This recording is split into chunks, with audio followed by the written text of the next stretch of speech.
महाराष्ट्र लोकांचे मत, लोकांचा विश्वास, आमची बातमी।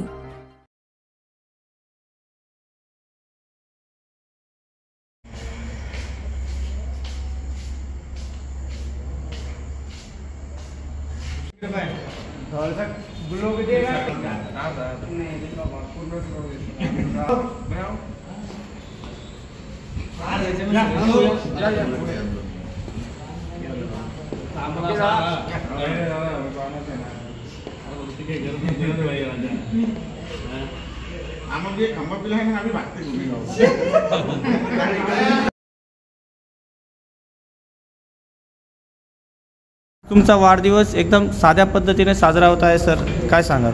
दरवर्षीप्रमाणे माझे मित्रमंडळ आणि संपूर्ण शहरातील माझे जे चाहते असतील, माझे मित्र असतील, ते मोठ्या प्रमाणात माझा वाढदिवस साजरा करत असतात।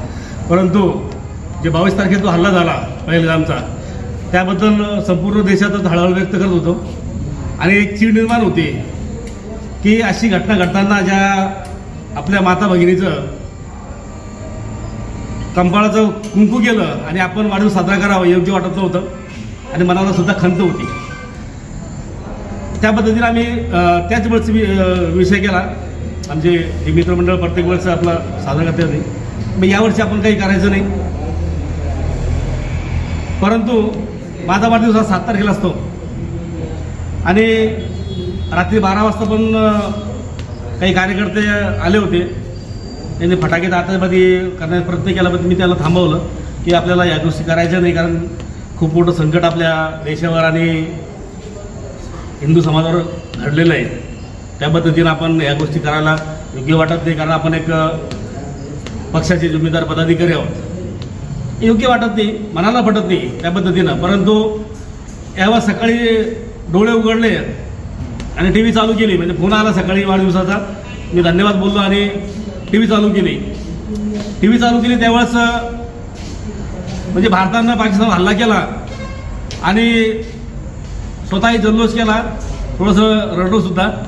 परंतु बरं वाटलं की आज ज्या आपल्या माता भगिनीवर अन्याय झाला होता, त्याचं महायुती सरकारनं त्याला न्याय दिला आणि आपल्या भारतीय सेनेचं मी मनापासून सर्वात मी धन्यवाद मानतो।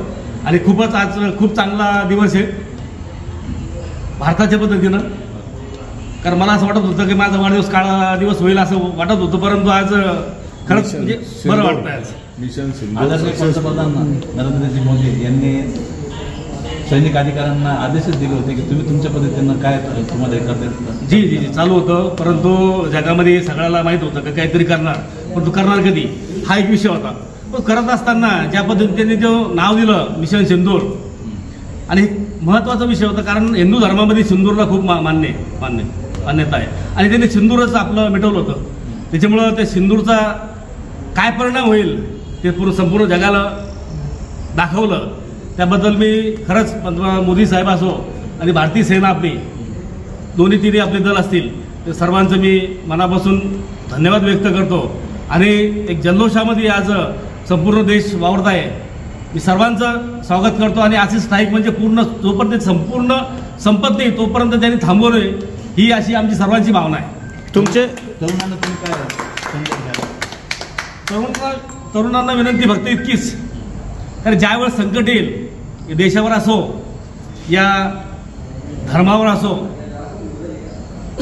त्या पद्धतीने आपण एकजुटीनं संपूर्ण देशात आपण विविध धर्मातले लोक राहतो, परंतु सर्वांनी एकत्र येऊन भारत मातेचं काम करावं आणि सर्वांनी एकत्र राहून कोणत्याही परिस्थितीला तोंड द्यावं,